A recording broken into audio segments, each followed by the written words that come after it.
From CPR, Continental Public Radio, a special report, a foreign policy misspeech by Senator John McCain, with interpolations as needed by Senator Joseph Lieberman.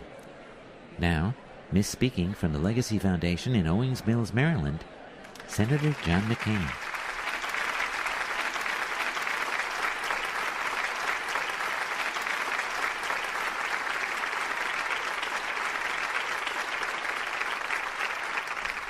Thank you, my friends. It is a privilege for you to be here to listen to me address you here today. It's a privilege to address you today. Privilege for me to address you today, of course. And, of course, I speak to you at a time when the question of America's security could be more urgent. Could not be more urgent. Could not be, of course. How could it be? It couldn't, is the straight answer, friends. Let's look at the international scene and see how it stacks up in terms of this nation's security, because, my friends, when you get right down to it, if there is a more important issue in this election, I wouldn't like to know what it is. No, you would like to. Or, if you like, I would like to know what it is, because, of course, it isn't. Now, let's take the Middle East, my friends, which has been the scene of so much tension and bloodshed during our lifetimes. Now, whatever you think of the Iraq invasion, and of course, I think Saddam Hussein was a tyrant who sponsored terrorism around the corner. Around the world. Around the world is where he sponsored it, of course. But whatever you think, the Middle East has become a more dangerous place. Less dangerous place as a result. Today, Iraqis are enjoying more electricity each day than they did under Saddam Hussein. Less electricity. Or, if you like, less electricity. There is less unemployment than There's more. More unemployment than there was under the tyrant. But, of course, that employment was tyrannized, my friends, utterly tyrannized. And we all know that we did not embark upon this struggle just to improve the economic circumstances of the Iraqi people. We don't know why we embarked. We do know. We do know why we embarked on this struggle. It was to ensure lower oil prices. It wasn't to ensure lower. I've got it. It was not to ensure lower oil prices, my friends, nor was it to remove weapons of mass destruction which we knew Saddam possessed. It wasn't to remove WMDs which he didn't possess.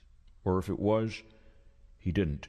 But very simply, my friends, we embarked on this struggle to confront the jihadists and the mujahideen. The jihadists and the mujahideen. What he said, who pose an existential threat to the United States, a threat against which we cannot prevail. We can. Against which, I say again, which we cannot but prevail. That is to say, we can. I supported this war when I opposed the way it was being fought. I support it now that I support the way it's being fought, and should I become your president and should I once again oppose the way it's being fought, I will still support it. Is that right? That's what you wrote. Why would I? If you become president, it will be fought the way you support. And if I become your commander-in-chief, it will, of course, be fought the right way, the way that points to an immediate or short-term victory. Years to achieve. The way that leads to the only kind of victory worth having, one that may yet cost us years and billions, trillions of dollars. So the question is, my friends, will it be worth it in terms of our nation's security? Well, let's just look around the Middle East for a minute. A moment. See, that's not really worth correcting. Iran is weaker than it was when we toppled Saddam Hussein. They are stronger. Or rather, they're stronger, which is why our toppling days, shall we say, may not be over.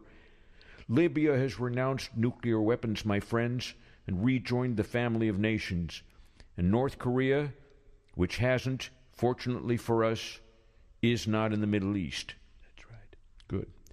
What we face with our Democrat friends this fall is an election that will decide whether we pursue the successful surge strategy and refuse to let it wind down. And refuse to not let it wind down, I should say, or as our Democrat friends would have us do, and and wind it up and surrender. So wind down or wind up, to oversimplify, and not to put too fine a point on it. Either we let Al-Qaeda trumpet to the world that they have defeated us, or if I'm president, we remain steadfast with a strategy that will, if you will, mute Al-Qaeda's trumpet. The decision, my friends, is up to the Iraqis. It's up to us. But it's really, if you want some straight talk, it's really up to the American people. As we begin the fifth year of, or rather end the fifth year of this difficult battle, the question is not, my friends, was it worth it? The question is, would not fighting this war have been more worth it? I hope you'll agree with me. The answer to both questions is yes. First question. I'm not through with the speech. The answer to the first question is yes. The answer to the first question is yes. So we'll start with the second question. Thank you very much, and God bless Armenia. America. And even more importantly, America. You've been listening to Senator John McCain, part of his Misspeaking tour on the subject of America's foreign policy future. Funds for this special broadcast came from the Fund for Special Broadcasts. I'm Ira Zipkin. This is CPR, Continental Public.